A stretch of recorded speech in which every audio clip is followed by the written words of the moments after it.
പാവ ആന്റി, കുടുംബത്തിന് വേണ്ടി കുറെ അധ്വാനിച്ചു. ഇനിയൊന്ന് വിശ്രമിച്ച് ജീവിതം ആസ്വദിക്കട്ടെ. എന്താ നന്ദു?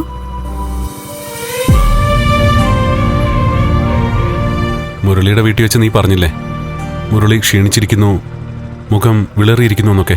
ആ, അത് യാത്രയുടെ ക്ഷീണമൊക്കെ ആയിരിക്കും. അല്ല, പാവം, അവൻ നല്ല ടെൻഷനില്ല ദേവി. അയ്യോ, അതെന്ത് പറ്റി? അവന്റെ ഗൾഫിലുണ്ടായിരുന്ന ജോലി പോയി. അവിടെ പ്രശ്നങ്ങളുണ്ടായി. മുരളിയെ തിരിച്ചയച്ചതാ. കുറച്ചു ദിവസം ജയിലിലും കഴിഞ്ഞു. ഇനി അവന് തിരിച്ചങ്ങോട്ട് ചെല്ലാൻ പറ്റില്ല. ഈശ്വര, നന്ദു പറ്റിക്കാൻ പറയല്ലേ. ഞാൻ സത്യം പറഞ്ഞതാ. പക്ഷേ മുരളി സന്തോഷമൊക്കെ അഭിനയിച്ച് അവൻ സ്വയം ആശ്വസിക്കുകയായിരുന്നു. പാവം, എന്ത് ചെയ്യണമെന്ന് അറിയാൻ വയ്യാതെ നിൽക്കുക. എങ്കിൽ പിന്നെ തുറന്നു പറഞ്ഞുകൂടായിരുന്നോ? എന്തിനാ ഗൗരിക്കും ആന്റിക്കും കാശ് കൊടുത്തേ? ആരാശ കൊടുത്തെന്നാ നീ പറയുന്നേ? അവരൊക്കെ സ്വയം സങ്കല്പിച്ചുണ്ടാക്കിയതല്ലേ. അല്ല നന്ദു, എനിക്ക് പേടിയാവുന്നു. സത്യം അറിയുമ്പോ ആന്റിയും ഗൗരിയും തകർന്നു പോവില്ലേ? അതെ, അതാ സത്യം. ഈശ്വര, എങ്ങനെയായിരിക്കും മുരളിയേട്ടനെ വിവരം അറിയിക്കാൻ പോകുന്നേ? എനിക്കറിയില്ല.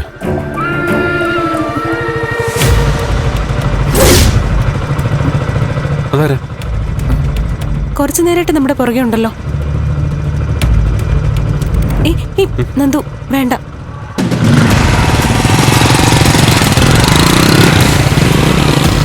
അവർ നമ്മളെ ഫോളോ ചെയ്തെന്ന് തോന്നുന്നു. കുറച്ചു നേരമായിട്ട് നമ്മുടെ പുറകെ ഉണ്ട്. അതങ്ങനെ വെറുതെ വിടാൻ പറ്റില്ലല്ലോ. നന്ദു വേണ്ട, അവര് പോയല്ലോ. അല്ലത് ആരാന്നറിയണ്ടേ? നന്ദു, ഇങ്ങനെ നടന്നു വന്നത് തന്നെ പ്രശ്നം. അച്ഛനറിഞ്ഞ വഴക്ക് ഉറപ്പാ. വാ, നമുക്ക് വേഗം പോവാം. അവർ വീട്ടിൽ വന്നല്ലോ. നന്ദു വേണ്ട, വാ. ഞാൻ നോക്കട്ടെ. വാ നന്ദു, നമുക്ക് പോവാം. പോവാം നന്ദു, വാ വാ.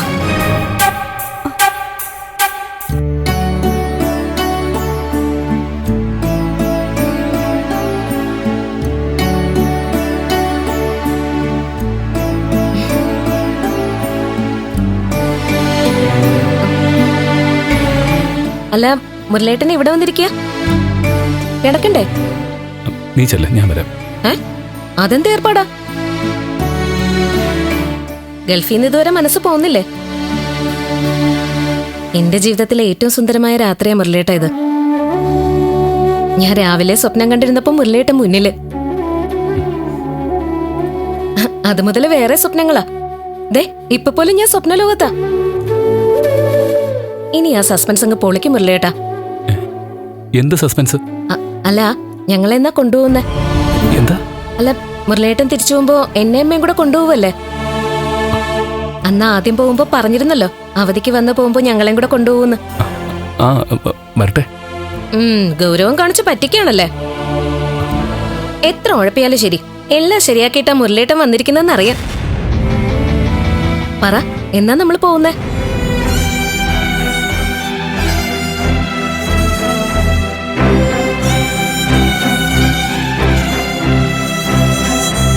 എന്തിനാ മുരളേട്ട ഈ അഭിനയം? എന്നോട് പറ. ഞാൻ അമ്മയോട് തൽക്കാലം അറിയിക്കാനൊന്നും പോകുന്നില്ല. ഗൗരി, ഞാനൊരു കാര്യം ചോദിക്കട്ടെ? എന്താ മുരളേട്ട? ജീവിതത്തിലെ സന്തോഷങ്ങളിലും അതുപോലെ പ്രശ്നങ്ങളിലും ഒറ്റ മനസ്സോടെ നമ്മൾ നിന്നിട്ടുള്ളൂ, അല്ലേ? അതെ. അതെന്താ പ്രത്യേകിച്ച് ചോദിക്കാൻ? ഇനിയും അങ്ങനെ തന്നെ ആയിരിക്കോ? അല്ല, ആയിരിക്കില്ല. മുരളേട്ടൻ എന്താ ഈ രീതിയിലൊക്കെ ചോദിക്കുന്നേ? നമ്മളെ ജീവിതത്തിന്റെ അവസാനം വരെ ഒറ്റ മനസ്സല്ലേ? അതുമല്ല, ഈ രാത്രിയും ഉറങ്ങാതിരിക്കേണ്ട രാത്രിയാ. ചുമ്മാ സീരിയസ് വിഷയങ്ങളൊന്നും സംസാരിച്ച് ബോറാക്കണ്ട. പറ മുരളേട്ട, നമ്മളെന്നാ പോകുന്നേ? നമ്മള് പോകുന്നില്ല ഗൗരി. എന്നിട്ട് പിന്നെന്തൊക്കെയുണ്ട്? ഞാൻ സത്യമായിട്ടും പറയാ ഗൗരി, എന്റെ ജോലി നഷ്ടപ്പെട്ടു. വിസ ക്യാൻസലായി. എനിക്കിനി തിരിച്ചു പോകാൻ പറ്റില്ല. ശരി, എന്നിട്ട് ബാക്കി കൂടെ കേക്കട്ടെ. നീയാണ് സത്യം. എന്റെ ജോലി പോയി. സത്യം. ഇനി ഗൾഫിലേക്ക് മടക്കമില്ല. മുരളേട്ടാ,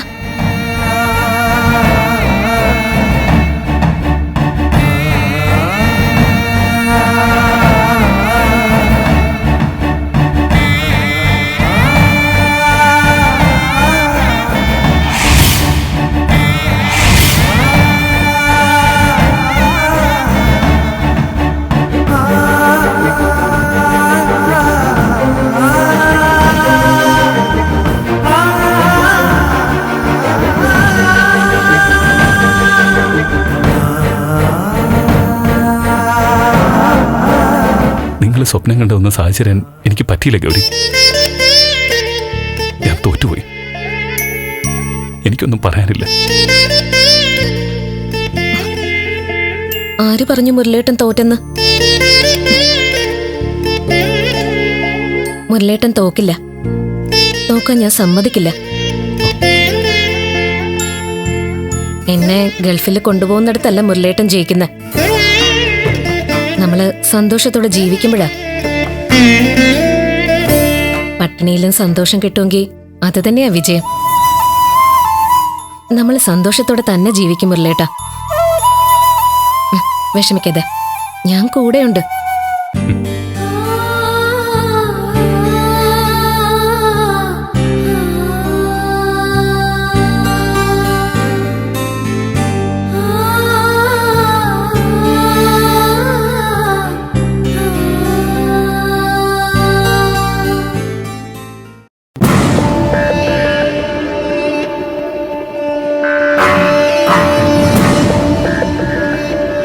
അമ്മേ, അമ്മയോട് എനിക്കൊരു കാര്യം പറയാനുണ്ട്. എന്താടാ? ഞാൻ തൽക്കാലം ബാംഗ്ലൂരിലേക്ക് മാറണമെന്നൊക്കെ പറഞ്ഞ് CPM എന്നെ നിർബന്ധിക്കുന്നുണ്ട്. അതൊരു നല്ല കാര്യമായിട്ടാ എനിക്ക് തോന്നിയേ. ഈ അന്തരീക്ഷത്തിൽ നിന്ന് നിനക്കൊരു മാറ്റം വേണം. ഇവിടെ നിന്നാ എനിക്ക് എന്തെങ്കിലും സംഭവിക്കുന്നുള്ള പേടിയാണോ? പല കാര്യങ്ങളുണ്ട് മോനെ. ഇപ്പൊ പറഞ്ഞാൽ നിനക്കൊന്നും മനസ്സിലാവില്ല. അമ്മയൊന്ന് നിന്നേ. എനിക്കെല്ലാം മനസ്സിലാവുന്നുണ്ട്. എന്നാൽ തൽക്കാലം എനിക്ക് ഇവിടെ നിന്ന് മാറാൻ താല്പര്യമില്ല. അതുകൊണ്ട് തന്നെ അങ്കിളിനോട് പറയണം, ഇനി എന്നെ നിർബന്ധിക്കരുതെന്ന്. മോനെ, നിന്റെ പ്രായത്തിലുള്ള കുട്ടികളൊക്കെ ഇപ്പൊ വിദേശ രാജ്യങ്ങളിലേക്കാ പോകുന്നത്. എല്ലാവരും ഒരുപോലെ ഇരിക്കും അമ്മേ. എന്റെ അനുഭവം വരെ എത്ര പേർക്ക് വന്നിട്ടുണ്ട്? അമ്മ പറ. ഒന്നും പറയാൻ പറ്റുന്നില്ല അല്ലേ? അപ്പൊ അത്രേ ഉള്ളൂ. ഓരോരുത്തർക്കും ഓരോ ജീവിതം. മോനെ, എടാ, അമ്മയൊന്നും പറയട്ടെ. ഒന്നും പറയണ്ട. ഞാൻ അമ്മയുടെ അടുത്ത് നിൽക്കുന്നതിൽ എന്തെങ്കിലും ബുദ്ധിമുട്ടുണ്ടെങ്കിൽ അത് പറ. ഞാൻ വേറെ എങ്ങോട്ടെങ്കിലും മാറിക്കോളാം. എന്താണ് നീ ഇങ്ങനെയൊക്കെ പറയുന്നേ? അമ്മ വിഷമിക്കാൻ വേണ്ടിയല്ല, ഞാൻ കാര്യം പറഞ്ഞതാ. CP പറഞ്ഞതിനോട് ഞാൻ സപ്പോർട്ട് ചെയ്യുന്നത് നിന്നോടുള്ള ഇഷ്ടം കൊണ്ടാടാ. ആ ഇഷ്ടം ഇല്ലാതാവരുതെന്ന് എനിക്ക് ആഗ്രഹമുണ്ട്. അതുകൊണ്ടാണ് ഞാൻ പറയുന്നത്. ഇനി എന്നെ നിർബന്ധിക്കരുത്. കുറച്ച് ദിവസം കഴിഞ്ഞ് ഞാൻ വിചാരിച്ച കാര്യങ്ങൾ നിറവേറ്റി കഴിഞ്ഞാൽ ഞാൻ ചെന്നൈക്ക് പോകും. അതുവരെ എന്നെ എന്റെ വഴിക്ക് വിടണം.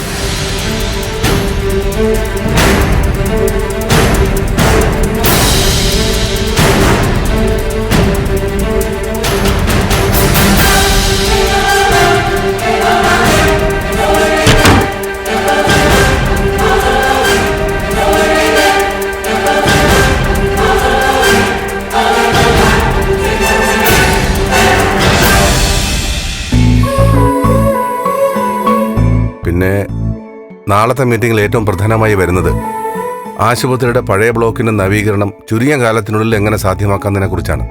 ഹെൽത്ത് മിനിസ്റ്റർ അതൊക്കെ മിനിസ്റ്ററുടെ പ്രസംഗത്തിൽ പറയില്ലേ അച്ഛാ? മിനിസ്റ്റർ പറയട്ടെ. പക്ഷേ രാമപുരം മോളുടെ മണ്ഡലമാണ്. ആ മണ്ഡലത്തിലെ വികസന പ്രവർത്തനങ്ങൾ മുന്നിൽ നിന്ന് നടത്തേണ്ടത് MLA. മോള് കൃത്യമായി നടത്തുന്നത് ജനങ്ങളിൽ എത്തുക തന്നെ വേണം. ശരി അച്ഛാ, ആ പോയിന്റ് ഞാൻ പറഞ്ഞോളാം. അതുപോലെ നാളെ എഡ്യൂക്കേഷൻ മിനിസ്റ്റർ കാണണം. പുളിമോട് സ്കൂളിന്റെ അവസ്ഥ കൃത്യമായി ബോധ്യപ്പെടുത്തണം. ദേവികേ, എന്താ അമ്മേ? മതി, എഴുന്നേക്ക്. എഴുന്നേക്കാൻ. എന്താ പ്രഭ? ട്യൂഷൻ കഴിഞ്ഞു. പുസ്തകമൊക്കെ എടുത്തു വെച്ചിട്ട് പോ. അപ്പൊ ഇതാരാ? പ്രിൻസിപ്പളോ? ആ അതെ. എന്താ എന്താ പ്രഭ? MLA വരട്ടുകയാണോ? പിന്നെ വരട്ടാതെ. എന്റെ സിദ്ധു, ഇത് നിയമസഭയല്ല, വീടാ. ചന്ദ്രോത്ത് വീട്. ഈ കൊച്ചു നേരം വെളുക്കുന്നത് മുതൽ നാട്ടുകാര്യത്തിനിറങ്ങുക. വീട്ടിലെത്തിയാലെങ്കിലും ഒരു സമാധാനം കൊടുക്ക്. പാവം നന്ദൻ കാത്തിരിക്കുക. ദേവിക്ക് അങ്ങോട്ട് ചെല്ലട്ടെ. ഒരു ജനപ്രതിനിധിക്ക് നാട്ടുകാരൻ തന്നെ വീട്ടുകാരി. കേട്ടിട്ടുണ്ട് കേട്ടിട്ടുണ്ട്. ഈ ഡയലോഗ് മുമ്പ് എന്നോട് സിദ്ധു കുറേ തവണ പറഞ്ഞിട്ടുണ്ട്. ഞാൻ മറ്റ് നിവൃത്തിയില്ലാതെ അംഗീകരിച്ച് തന്നിട്ടുമുണ്ട്. പക്ഷെ എനിക്ക് പറ്റിയതേ പിള്ളേർക്ക് വരാൻ പാടില്ല.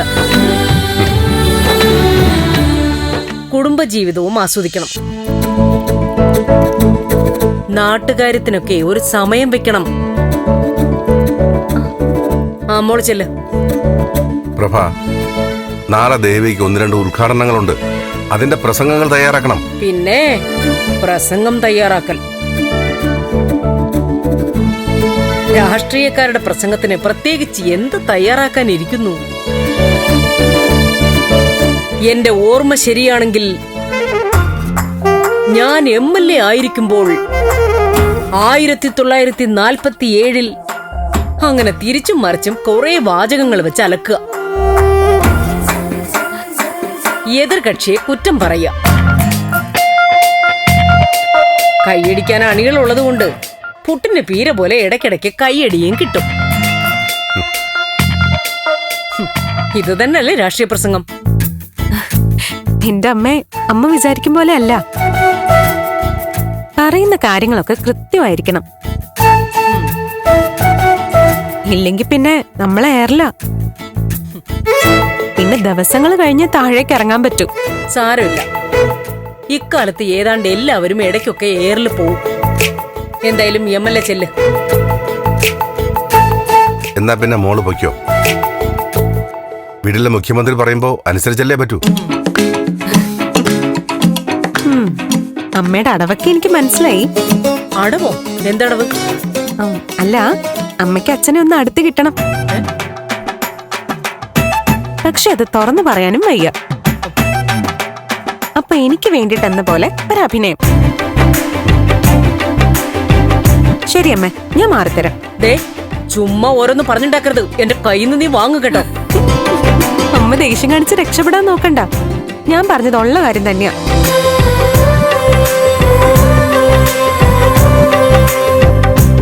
നിങ്ങൾക്ക് രണ്ടുപേർക്കും കൊച്ചുവർത്താനം പറയാൻ വേണ്ടി എന്നെ ഓടിക്കുന്നു അല്ലേ? ദേ, നിനക്കിന്ന് ഞാൻ കൂടി എവിടുന്ന്. ഇപ്പൊ സമാധാനമായല്ലോ. ഈ വയസ്സാം കാലത്ത് പിള്ളേരെ കൊണ്ട് ഓരോന്ന് പറയിപ്പിക്കാം. സിദ്ധു, നമ്മുടെ വയസ്സും പ്രായവും ഒക്കെ അവിടെ നിൽക്കട്ടെ. എന്റെ മോന്റെ ജീവിതത്തെക്കുറിച്ച് ഞാൻ ചിന്തിക്കുന്നുള്ളൂ.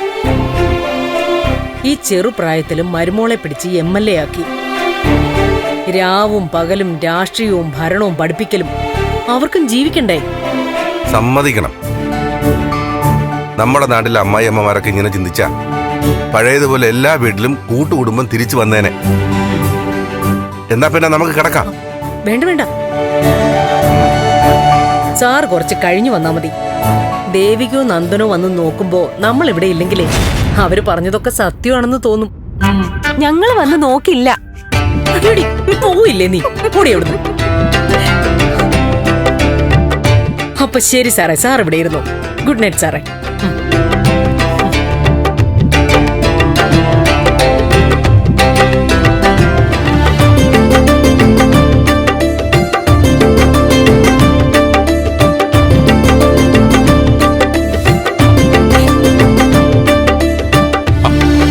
ഇതെന്താ MLA? സമയം എത്രയായി? എന്ത് ചിരിക്കുന്നേ? ഒന്നുമില്ല. ഒന്നുമില്ലേ?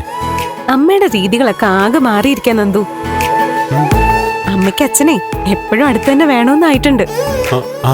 ദാ ഇപ്പൊ ഞാനും അച്ഛനും കൂടിയേ നാളത്തെ മീറ്റിങ്ങിനെ കുറിച്ച് സംസാരിച്ചോണ്ടിരിക്കായിരുന്നു.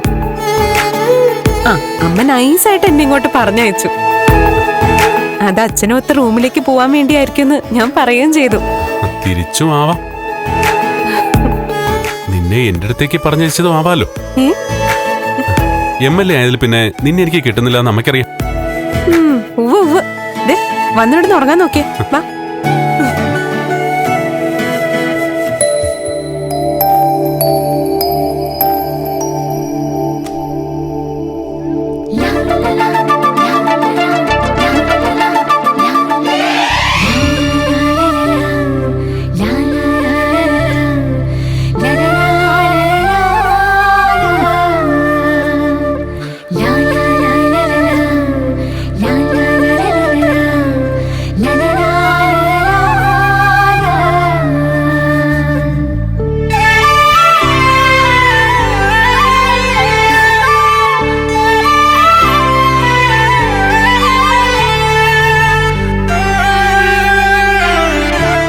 അയ്യോ ശ്ശോ. അയ്യോ വാവേ കരല്ലേ. ഓ എഞ്ചുടാ. ഓ മൂക്ക് വിശക്കണുണ്ടോ? മാമൻ വേണോ? മോളുടെ അമ്മ വലിയ MLA അല്ലേ? അപ്പോ മോളെ നോക്കാനും സമയം കാണില്ല. മോള് കരണ്ട കേട്ടോ. നീ വാ. ഓ ഓ ഓ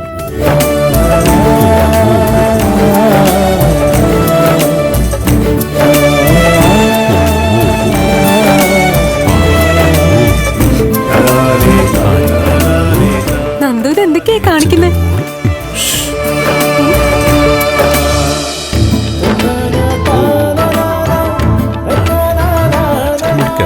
നല്ല രസമുണ്ടല്ലേ? ഇതെവിടുന്ന നന്ദു? തൊടണ്ട. എന്റെ ഭാര്യ പ്രസവിച്ചതാ, ദേവനന്ദ. ചുമ്മാ ഇരു നന്ദു. നീയായിട്ടൊരു കുഞ്ഞിനെ തരുന്നില്ലല്ലോ, അപ്പൊ ഒരു പാവക്കുട്ടിയെ വളർത്താന്ന് കരുതി. നോക്കട്ടെ. തൊടണ്ടെന്ന് പറഞ്ഞില്ലേ? എന്നെ കൂടി തൊടണ്ട അല്ലേ മുളുസേ? അയ്യോ മുളുസേ കരയല്ലേ. ഓ ഓ ഓ ഓ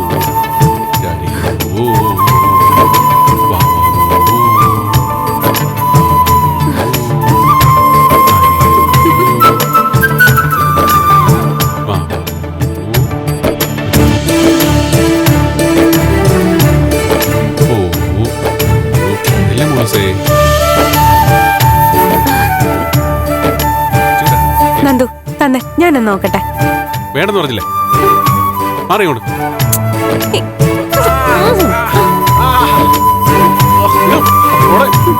നീ ഇത് കണ്ടോ? അച്ഛനെ വേദനിപ്പിക്കുന്നുണ്ടോ? അയ്യോ എന്റെ മോള്. അയ്യോ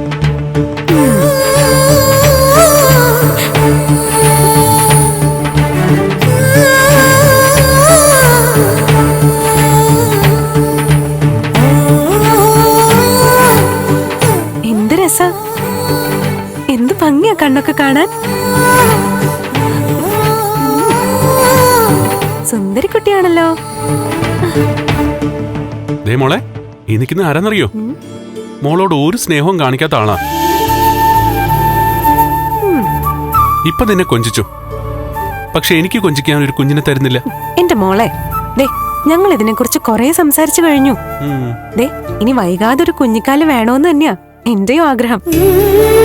നന്ദുവിന് അറിയാം ഈ കുടുംബത്തിൽ നടന്ന ഓരോ പ്രശ്നങ്ങളും. അതിന്റെയൊക്കെ വിഷമത്തിലായിരുന്നു ഇതുവരെ. പക്ഷെ വൈകാതെ ഒരു കുഞ്ഞിവിടെ വരും. ദേ മോളു, നിന്നെ നോക്കിയ ഇപ്പൊ ദേവി വാക്ക് പറഞ്ഞത്. ഇനി കാലുമാറാൻ പാടില്ലെന്ന് പറയണം. ഞാൻ വാക്ക് പറഞ്ഞാലേ അത് വാക്കാമോളൂ. നിനക്കൊരു അനിയനോ അനിയത്തിയോ അധികം താമസിയാതെ എത്തും.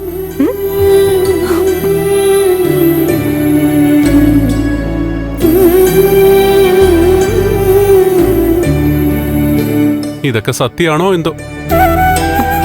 മോളെ, ഞാനൊരു വാക്ക് പറഞ്ഞ അത് വാക്കാം.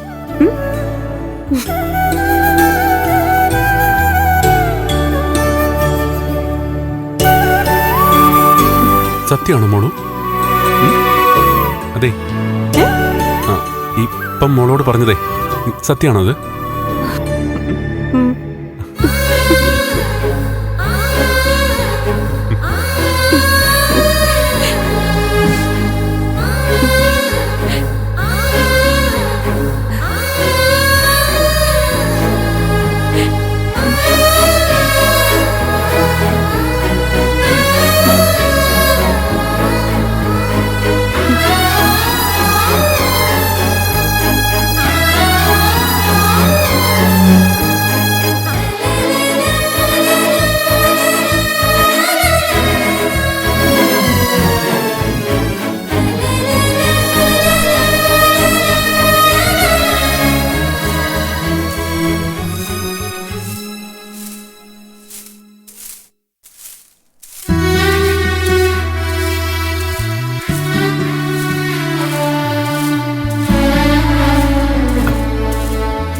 മോളെ ഞാൻ ഇറങ്ങാം.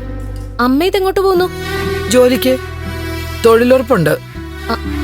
അമ്മ ഇപ്പൊ ജോലിക്ക് പോവാറില്ലല്ലോ, എന്താ പെട്ടെന്നൊരു മാറ്റം? അതും മുരളേട്ടൻ ഇവിടെ ഉള്ളപ്പോ. മുരളി ഇവിടെ ഉള്ളതുകൊണ്ടാ ഞാൻ ജോലിക്ക് ഇറങ്ങുന്നേ. എന്താ അമ്മേ? മോളെ എനിക്ക് ചില സംശയങ്ങളുണ്ട്. മോള് സത്യം പറയണം. എന്താ? മുരളി എന്തെങ്കിലും പ്രശ്നത്തിലാണോ? പ്രശ്നോ? എന്ത് പ്രശ്നം? എന്തോ അവന്റെ ചില രീതികൾ വെച്ച് നോക്കിയപ്പോ അങ്ങനെ ഒരു സംശയം. നീ സത്യം പറ, അവൻ നല്ല അവസ്ഥയിലാണോ?